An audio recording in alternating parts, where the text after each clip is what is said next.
How's it going? You guys okay if I practice my set for tomorrow? I've got my notes here, but just laugh anyway is okay. Tell us when to laugh. Tell us when to laugh. I've been through lots of counseling, so it's okay for you to laugh. I'm giving you permission to laugh at all the dark stuff we're about to get into. Yeah? Does anybody have any Ativan? Do you? At home. Really? I'm just kidding. I don't need Ativan right now. But there's definitely times in my life when it would have been very handy. Very handy. Does anybody not know what Ativan is? No? So Ativan's for anxiety. I went through a lot of psychotropic drugs to find out the beauty of Ativan. One of the nurses who gave it to me she described it as you'll take it and it's like you're floating on a cloud. Yeah, it's great. My first experience though with antidepressants was with amitriptyline. Anybody know what amitriptyline is? Yeah?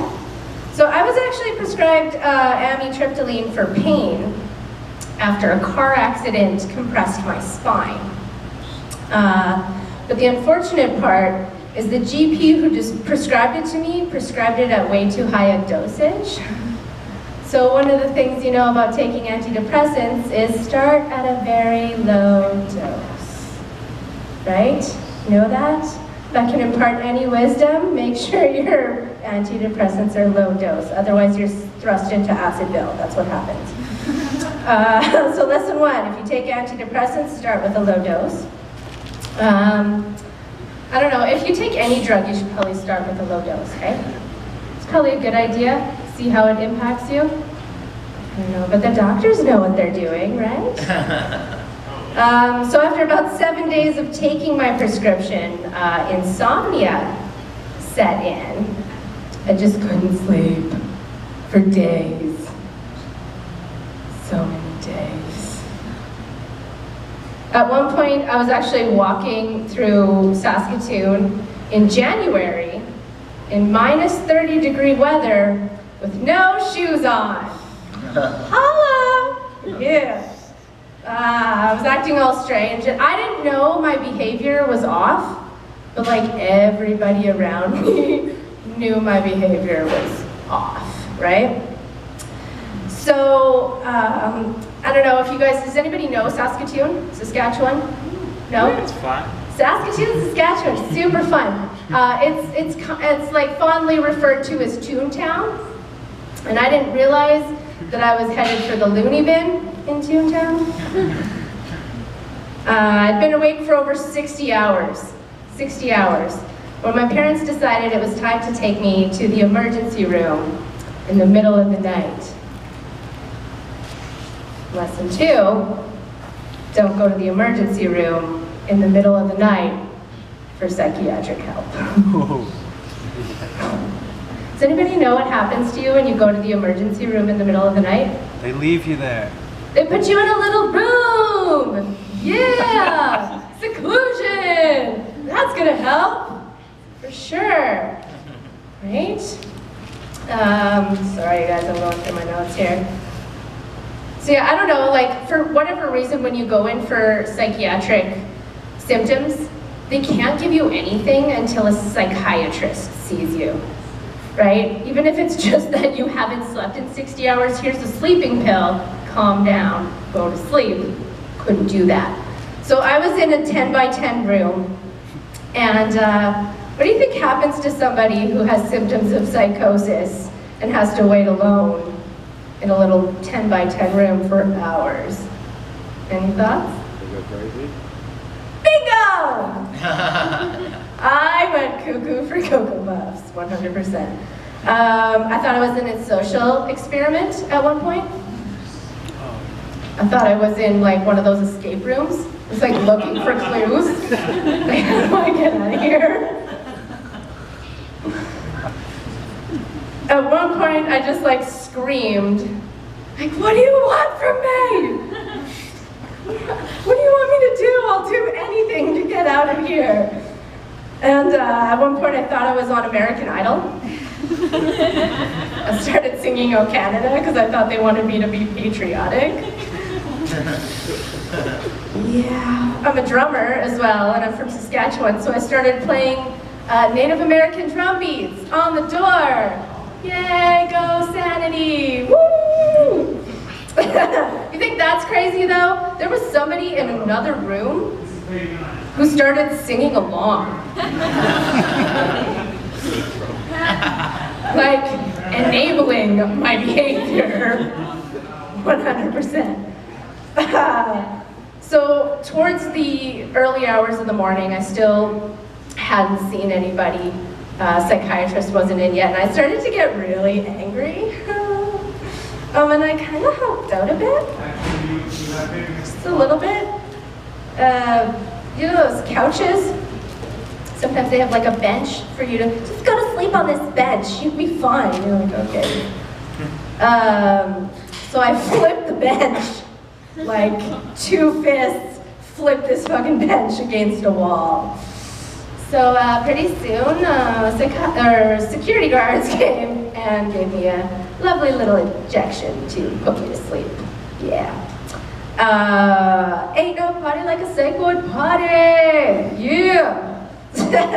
So I wake up the next morning in the hospital, and just as I'm starting to recall what happened, a big burly nurse burst in the door.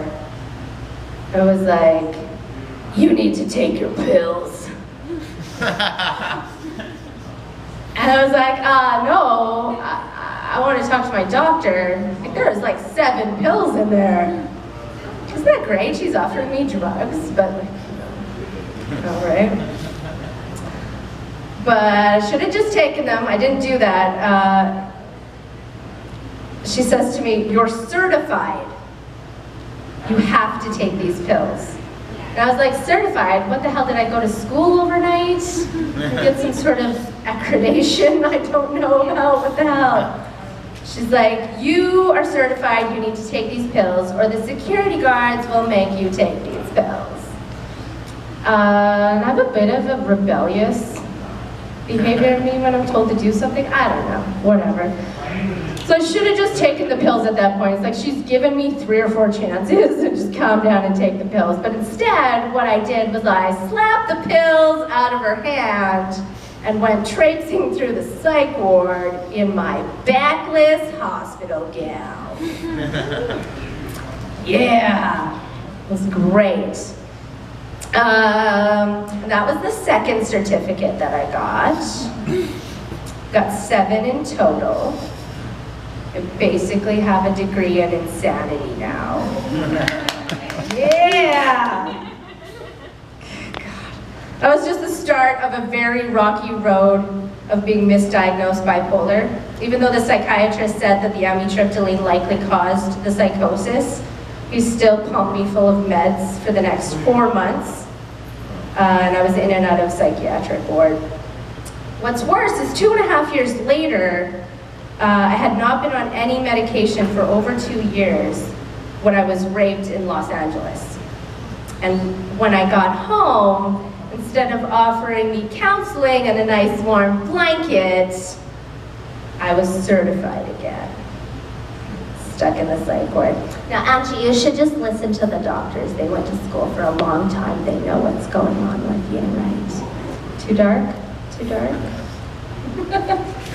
It's okay, like I said, lots of counseling, guys. I've been through it. It's all good. But luckily, like I was eventually assigned a psychiatrist who, like, actually cared. And that's part of the reason. It's been almost 5 years now since all of this happened to me. And I'm ready to tell my story now and kind of help the next generation, influence some change. And yeah, that was my experience in the psych ward, guys. What do you think? It's okay to clap? Yeah. It is Mental Health Week this week, and one of the things you might see online is a hashtag called Sick of Waiting and hashtag Get Loud.